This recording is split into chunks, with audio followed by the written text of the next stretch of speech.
مولاي صل وسلم دائما أبدا على حبيبك خير الخلق كلهم مولاي صل وسلم دائما أبدا على Bismillahirrahmanirrahim.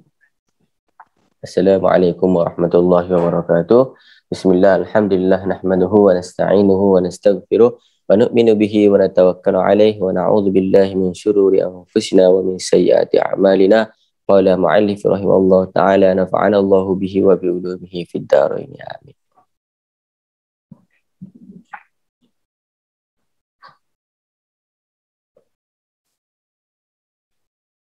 Semalam kita terakhir sembahyang raya. Betul. Hari ini kita akan masuk kepada faslun fi salatil khusyufi wal khusyuf. Solat gerhana matahari dengan gerhana bulan. Ada tak siapa yang ada pengalaman dalam hidup dia pernah sembahyang gerhana? Ada? Tak ada.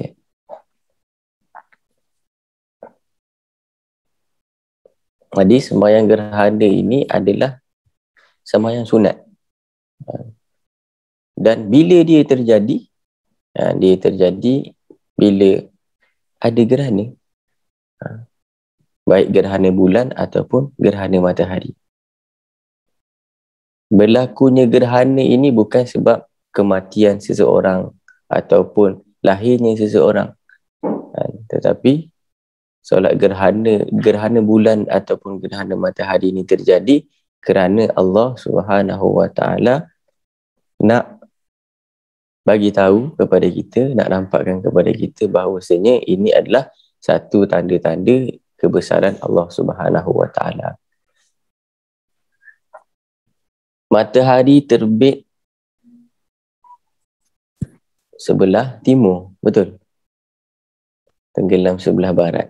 Sekaranglah yang normal. Kalau dah terbit dekat barat, lepas tu tenggelam dekat timur, masa tu pintu taubat telah ditutup.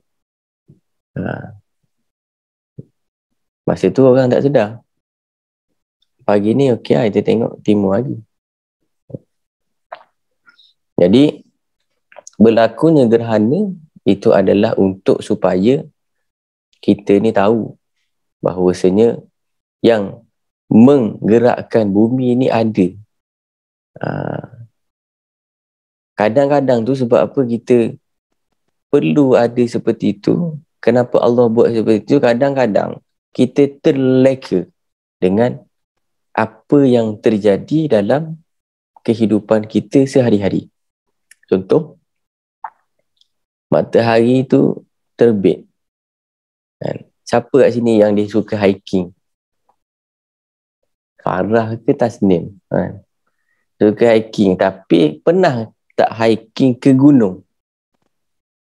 Gunung apa, Farah?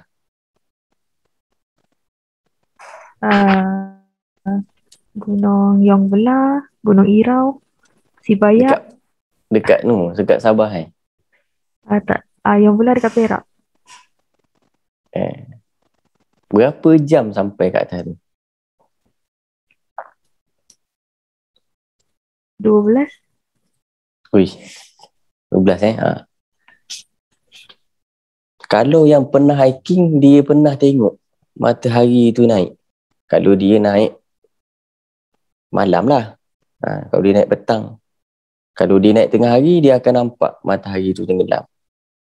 Tetapi orang yang naik tu, pernah ke dia berfikir siapakah yang mentenggelamkan matahari, yang menterbitkan matahari? Maka kita dekat sini, kita tak nampak lagi-lagi yang duduk dalam bilik yang tak ada tingkap. Dia tak tahu bila matahari tu tenggelam, bila matahari tu terbit. So sebab tak tahu ni lah, maka Allah jadikan gerhana supaya kita ni tahu, sedar. Sebab dia tu jarang-jarang. Kalau yang dah biasa tu jadi tak bersyukur. Kebiasaannya tak jadi kurang bersyukur. Contoh, Apa saja yang ada pada dalam diri kita ni sebenarnya itulah yang terbaik. Kalau kita memandang kepada orang yang lebih kurang daripada kita. Cubalah ambil masa malam pergi pusing KL. Berapa ramai orang yang tidur dekat depan pintu-pintu kedai. Siang tak nampak. Malam. Saya pergi tengok dengan mata sendiri, bukan tengok kat video. Sebab saya balik daripada Pilio tu, saya salah tengok Waze. Dia pergi bawa saya sampai kat KL. Saya pusing, tapi ada hikmah. Allah nak tunjuk, kau kena bersyukur. Sebab ramai lagi orang yang susah. Ketika orang yang Allah uji dengan kesusahan secara zahir, mereka masih boleh lagi kuatkan diri mereka untuk terus hidup. Walaupun kita tengok mereka tu macam subhanallah, jauh sangat dengan nikmat yang Allah berikan kepada kita. Maka apa-apa yang ada yang Allah berikan kepada kita ni, kita kena selalu bersyukur dan kita kena ingat ada sesuatu, ada satu zat yang selalu ada untuk tengok kita, untuk jaga kita, untuk lindung kita, untuk segalanya kepada kita. Itulah Allah Subhanahu Wa Taala. Kalau tanpa zat Allah, tanpa kasih sayang sifat Allah, maka kita tak akan ada di sini. Maka kehidupan kita sehari-hari ini, kita kena selalu ada rasa bersyukur. Maka Allah Subhanahu Wa Taala jadikan fenomena, orang kata fenomena gerhana bulan ni supaya kita ni sedar, ada gerhana, bermakna ada yang mengatur antara bulan, bumi dan bumi dan matahari itu. Ada yang gerakkan, bukan dia bergerak dengan sendiri. Bumi ni, kalau awak perasan, siapa yang pernah buat time lapse, buat time lapse dekat pantai ataupun dekat padang, buat setengah jam, apa yang akan awak dapat? Video tu bergerak. Kalau kita tengok tak bergerak. Saya pernah buat masa tu, pengalaman saya nak pasang kemah. Nak pasang kemah, nak buat time lapse. Tapi kamera saya tu tak shoot kat saya, dia shoot kat tempat lain. Lepas tu bila tengok, bergerak. Bumi ni sebenarnya bergerak. Tetapi kita sedar ke tak sedar, bumi tu dia berpusing. Faham? Jadi bumi tu dia berpusing, dia tak akan berpusing dengan sendirinya. Kalau ada orang tanya kepada awak, apa bukti yang Allah tu ada? Apa yang akan awak jawab? Puteri. Contoh, ada orang atheist, tahu orang atheist? Atheist. Orang atheist ni dia tak percaya Tuhan, semua boleh jadi. Kalau contoh saya atheist. Awak kata awak Islam, apa bukti ada Tuhan? Mana Tuhan? Apa yang akan awak jawab?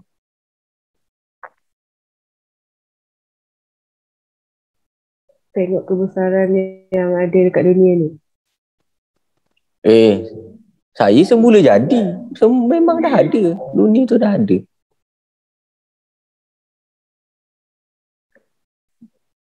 Macam mana dia nak jawab? Dia macam ni. Okay? Tak tahu kan? Cakap tak tahu.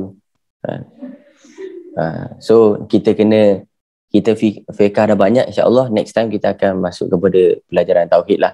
Sebab untuk jawab Allah tu kat mana, Allah tu ada apa bukti, dia pun tak kerti nak jawab. So, kita tengok macam ni. Bila awak tengok adanya tapak kaki, apa yang awak boleh fikir? Apa pun? Tapak kaki?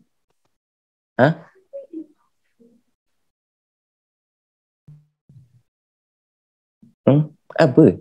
Bila ada tapak kaki, membuktikan apa? Ada makhluk. Ada kaki. Maksudnya adalah kaki yang memijak dekat situ. Macam mana ada tapak kaki kalau tak ada yang bijak? Okey, begitu juga dengan awak, wahai etis. Macam mana awak boleh kata dunia ni ada sedangkan tak ada yang mengadakan dia? Macam mana boleh ada gunung? Macam mana boleh ada matahari? Kan? Macam mana boleh ada air kalau tak ada yang buat?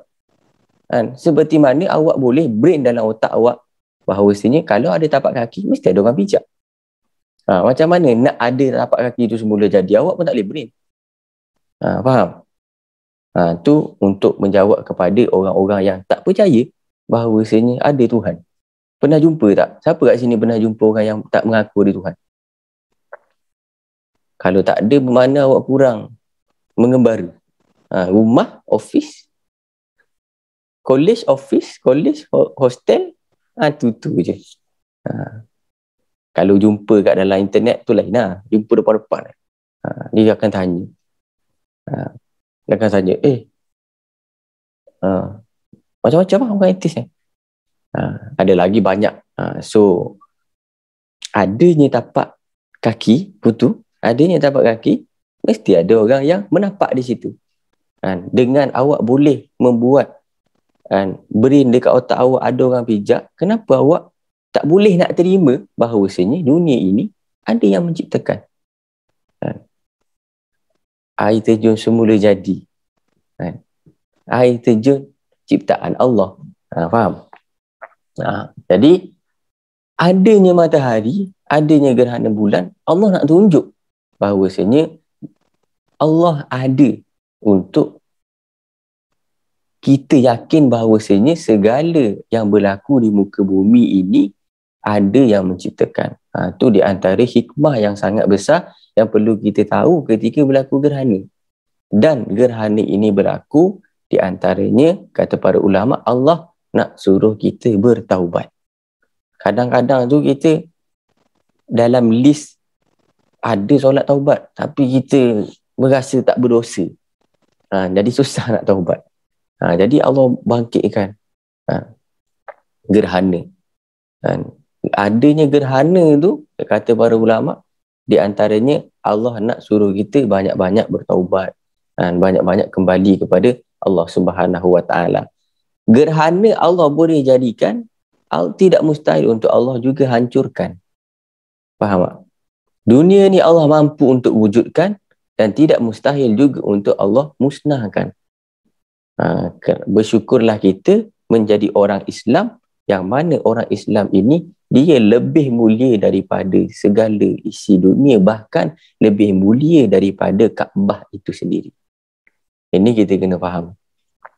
Diri kita yang ada Islam ini lebih baik daripada segala-galanya, bahkan Kaabah itu sendiri. Kenapa? Cuba kita ingat balik pelajaran tentang akhir zaman. Bilakah kiamat akan berlaku? Ketika tidak ada orang lagi yang mengucapkan Allah. Betul. Ketika tidak ada lagi orang Islam, maka dunia akan hancur. Ketika itu apakah Kaabah dah tak ada? Kaabah masih ada. Tetapi adanya Kaabah tidak dapat untuk menghalang kiamatnya dunia. Tetapi adanya orang Islam, adanya orang yang mengucapkan Allah, adanya orang yang mengesakan Allah, ini menjadi sebab belum terjadinya hari kiamat. Bermakna adanya orang Islam itu sangat-sangat mahal harga dia. Jadi kena bersyukur. Dengan bersyukur macam mana? Iaitu apa yang terjadi, kita kena selalu bersyukur. Maka maka gerhana bulan ni di antara hikmah dia, Allah nak suruh kita bersyukur, sangat-sangat bersyukur, kerana Allah baru jadikan gerhana. Kalau gerhana tu dia pergi tiga-tiga dia pergi bluetooth kat situ, kiamatlah dunia. Maka kita kena selalu ada perasaan untuk kembali kepada Allah Subhanahu Wa Taala. Bukan tunggu gerhana. Matahari naik, kita kembali kepada Allah dengan zikir. Matahari nak tenggelam, kembali kepada Allah dengan zikir. Sebab itulah di dalam muhasabah ada zikir pagi, zikir petang. Supaya kita selalu bertaubat kepada Allah Subhanahu Wa Taala. Dosa yang paling, kesalahan yang paling besar, kata guru saya, adalah tidak merasa bersalah. Itu kesalahan yang paling besar. Tidak merasa bersalah terhadap apa yang kita lakukan, itulah di antara kesalahan yang besar. Maksudnya, kita buat salah tetapi kita tidak minta maaf kepada Allah Subhanahu Wa Taala. Mungkin ini saja hari ini pendahuluan tentang gerhana, sebab dia memang, kalau awak pernah dengar khutbah gerhana, maka khatib akan menyeru kita untuk kembali kepada Allah Subhanahu Wa Taala. Kembali kepada Allah bukan mati, kembali bertaubat kepada Allah Subhanahu Wa Taala. Kita banyak dosa, dan dosa yang paling jahat sekali, kita tak merasa kita berdosa. Apa salah saya? Ya Allah, apa salah saya? Ya Allah, kenapa kau uji saya dengan ni? Apa salah saya? Itulah salah awak. Ya Allah, salah apa lagi? Ya Allah. Kalau Nazmi, dia selalu kalau nak kata dengan saya, salah apa aku? Dia biasa buka salah apa aku. Jadi doa tu bukan ya Allah, saya salah apa, ya Allah ampunkanlah segala kesalahan saya. Kita bukanlah orang yang maksum. Kita bukan Nabi, kita bukan Rasul. Kita hamba, kita adalah umat Nabi SAW. Di antara cara untuk kita mudah bertaubat kepada Allah, selalulah istighfar dan berselawat kepada baginda Nabi SAW. InsyaAllah hati kita akan baik. Bila hati kita baik, fikiran kita akan baik. Bila fikiran kita baik, pandangan kita baik. Bila pandangan kita baik, maka percakapan kita baik. Bila percakapan kita baik, maka langkah kita akan baik. Maka untuk memperbaiki langkah, dia bermula daripada hati dulu. Bila hati baik, insya-Allah luaran pun akan baik. Kita tak boleh kata, oh dia baik, dia tak pakai tudung pun dia baik. Dia tak pakai tudung, dia baik. Okeylah, kita bagi contoh. Kalau mati, sama-sama mati, yang satu pakai tudung, yang satu tak pakai tudung. Kalau yang pakai tudung ni, jelas-jelas lah. Walaupun orang kata dia pakai tudung pun, dia tu sebab style je. Tetapi pakai tudungnya dia tu, dia berusaha untuk menutup aurat. Berusaha untuk taat kepada perintah Allah.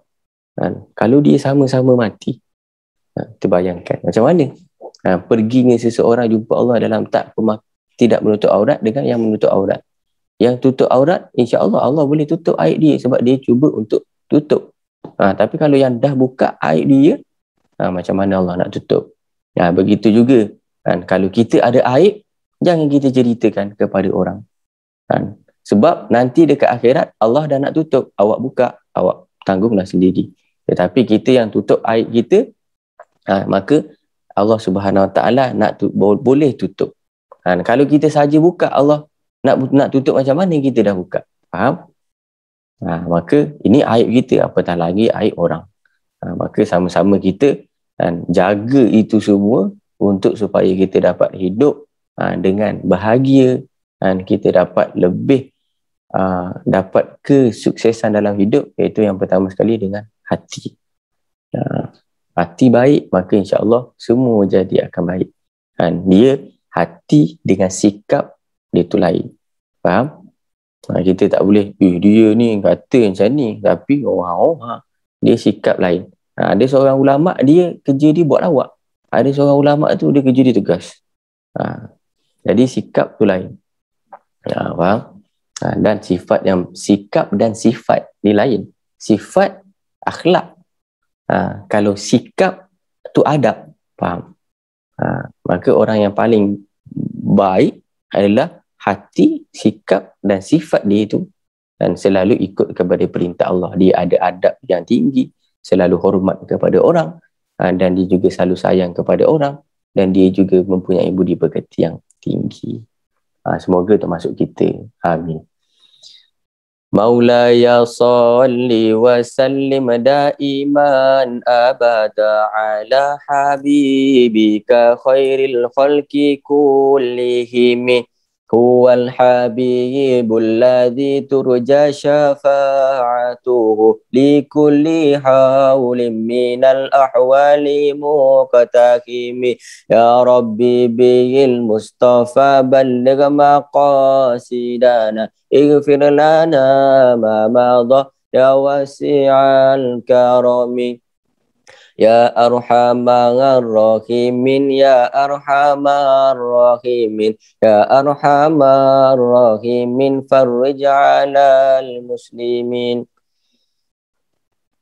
Bismillahirrahmanirrahim. Ya Rabbana a'tarafna bi annana aqtarafna wa ananna asrafna على لظى أسرفنا فتب علينا توبة تغسل لكل حوبة واستر لنا أوراتي وآمن الروعات يا ربنا اعترفنا بأننا أقترفنا وآننا أسرفنا على لظى أسرفنا واغفر لي والدينا ربي ومولودينا والآل والإخوان وسائر الخلال يا ربنا اعترفنا بأننا أقترفنا وآننا أسرفنا على لظى أسرفنا فضلا وجودا منا لا باكتساب منا بالمصطفى الرسول نحظى بكل سول. Sikit lagi untuk muhasabah, sebab saya tengok yang Ayatul Khirzi dengan solat Al-Qadr selepas solat tu banyak yang kosong. So saya minta kepada guru saya macam mana untuk kita tukar kepada Ayatul Khirzi tu, tukar kepada ayat kursi. Al-Qadr selepas solat tu tukar dengan istighfar. Boleh nak nanti boleh setting kat situ. Biar yang kosong tu tak kosong, dia terisi dengan amalan yang lain. Jadi Ayatul Khirzi tu panjang, dia untuk penjagaan lah. Juga kalau tak mampu, kita tukar dengan ayat kursi. Kalau tak titik ke ayat kursi, tak tahulah, sehari tak baca. Lepas tu yang surah Al-Qadr tu tukar dengan istighfar. Biar kita ada yang jaga, juga kita dikurangi dosa dan diangkat derajat. InsyaAllah mungkin tu saja. Yang lain penuh je semua saya tengok. Mungkin itu saja daripada saya. Kurang lebih saya minta maaf. Assalamualaikum warahmatullahi wabarakatuh. Ya, Waalaikumsalam warahmatullahi wabarakatuh. Sekali lagi, Bismillahirrahmanirrahim. Terima kasih Ya Fadil Ustaz Falah atas kongsian pagi yang cukup hebat. Alhamdulillah. Ustaz, satu soalan. Tapi sebelum soalan tu kejap, nak bagi salam dulu. Bismillahirrahmanirrahim. Assalamualaikum warahmatullahi wabarakatuh. Alhamdulillah. Okey Ustaz, soalan ni berbunyi macam ni. Allah Subhanahu Wa Taala, dia dah cipta kita, dia dah cipta pokok, dia dah cipta bumi. Tapi kalau kita tengok, Allah cipta lagi galaksi. Dalam galaksi tu pula, sains mengatakan ada galaksi-galaksi lagi. Yang mana kita tak tahu apa benda yang hidup dekat planet-planet itu. Maksudnya galaksi itu sendiri dah besar. Ada berapa planet? Ada 12 planet. Farah, ada berapa planet semua? Pluton, Newton, Pluto. Apa dia? Berapa? 11, 12. Tak ajar sains. 12. 12. Termasuk matahari itu sendiri adalah sebahagian daripada bintang. Planet dia, bintang. Okey. Bulan tu bintang. Tapi matahari itu sendiri adalah sebahagian daripada sistem galaksi. Yang mana galaksi itu pula dia bagi tahu ada banyak lagi galaksi lagi lain. Bukan satu galaksi. Kenapa Allah cipta benda tu semua? Apa tujuan dia? Apa fungsi? Jadi pernah baca terjemahan dalam Al-Quran, wa huwallazi khalaqas samawati wal ardh wa mithlahun. Allah Subhanahu Wa Taala cipta 7 petala langit, 7 petala bumi. Tu satu mula-mula. Lepas tu kita pernah tak perasan bahawasanya kalau orang mati, mata dia tengok macam ni, dia akan tengok atas. Sebab tu kita disunahkan untuk tutup. Pandangan itu hanya terjadi kepada orang yang nak sakaratul maut. Untuk jawapan abang tadi tu memang panjang. Jadi dia bermula daripada sini. Okey. Orang nak mati, dia akan tengok, dia akan nampak satu tangga. Satu tangga yang roh dia naik tangga tu. Sampai bila? Sampai selesainya proses pemakaman. Kalau orang COVID tu, dia duduk kat situ lagi lah. Dia tak masuk dalam alam kubur lagi. Sebab tu kesian. Ada beberapa perkara yang perlu dicepat-cepatkan. Satu, azan ketika sudah masuk waktu. Yang kedua, jenazah ketika sudah meninggal. Yang ketiga, yang ni kita semua belum jodoh kalau dah sampai. 3 perkara ni jangan lambat. Sebab apa? Kalau yang orang mati tadi, kalau dia baik, dia nak dapat nikmat kubur tu lambat. Tak dapat dia. Orang tak masukkan dia dalam kubur lagi. Dia tak dapat nikmat tu. Kalau orang nakal, lebih cepat-cepat dia kena sebat. Okey. Kita sedia maklum bahawasanya dunia ni akan kiamat. Betul. Sebahagian ulama' mengatakan bahawasanya mahsyar itu mana? Ni yang mana kita tempat sekarang. Bumi ni. Jadi kat bumi ni dia akan jadi, ni sebagai ulama' berpendapat. Jadi sangatlah luas daripada umat Nabi Adam sampai baby terakhir zaman Nabi tu semua berkumpul kat situ. Okey, pernah dengar titian Sirat? Dia naik 500 tahun, mendatah 500 tahun, turun 500 tahun. Sebagai ulama' mengatakan bahawasanya itu, alam itu memang dah ada. Dekat mana? Dekat yang dah Allah cipta. Memang dah ada yang Allah cipta dan kita tak mampu untuk pergi ke sana. Ada sebagai ulama' mengatakan bahawasanya di galaksi-galaksi itu, naiknya kita daripada mahsyar ni, kat bumi ni pun naik 500 tahun. Sampai ke mana? Sampai ke Pluto, contohlah. Asteroid ni pun sampai ke Pluto yang nombor 30. Lepas tu turun lagi. Sampai ke Pluto yang mana bawah tu jurang neraka. Itu semua adalah gambaran-gambaran ataupun pendapat-pendapat ulama' mengatakan bahawasanya memang galaksi-galaksi itu mungkin adalah alam yang akan kita lalui. Tengok kat belakang background Fira tu. Macam tu mungkin dia punya galaksi tu kan. Tapi sebenarnya sebelum kita sampai ke sana dan ada ilmuwan sains mengatakan adanya galaksi-galaksi itu semua, itu adalah untuk memberitahu kepada kita bahawasanya Allah bukan cipta bumi saja. Allah mampu untuk cipta beratus ribu benda yang lebih besar daripada bumi. Kenapa engkau di bumi yang sangat kecil, kalau tengok daripada atas tak ada apa, merasa sombong? Itu saja sebenarnya. Kalau kita naik kapal terbang, kita tak nampak. Apa lagi kita duduk dekat langit nombor 1 tu yang Nabi jumpa dengan Allah dekat Sidratul Muntaha tu. Apakah manusia tu? COVID mungkin yang tak nampak. Tapi nak sombong. Tu adalah di antara hikmah. Ada pun galaksi yang Allah ciptakan yang para ilmuwan tu mengatakan bahawasanya dalam galaksi ada galaksi. Mungkin benar. Sebab tu memang ada dalam sabda-sabda Nabi. Dalam Quran pun Allah cipta 7 petala langit, 7 petala bumi. Langit pertama dengan langit ke-7 dengan langit ke-6 diibaratkan seperti cincin yang awak letak atas padang bola. Dia punya saiz dia tu. Padang bola, langit ke-7 padang bola. Langit pertama tu cincin, langit kedua padang bola. Yang cincin tu pandang bola juga, pandang bola. Faham tak? Jadi besar sangat besarlah ciptaan Allah Subhanahu Wa Taala. Kita duduk kat bumi kecil je. Faham tak? Apa cincin dengan padang tadi. Dia perumpamaan. Okey, maksudnya ringkasnya Ustaz, Allah nak menunjukkan kebesarannya lah. Ya, betul bang.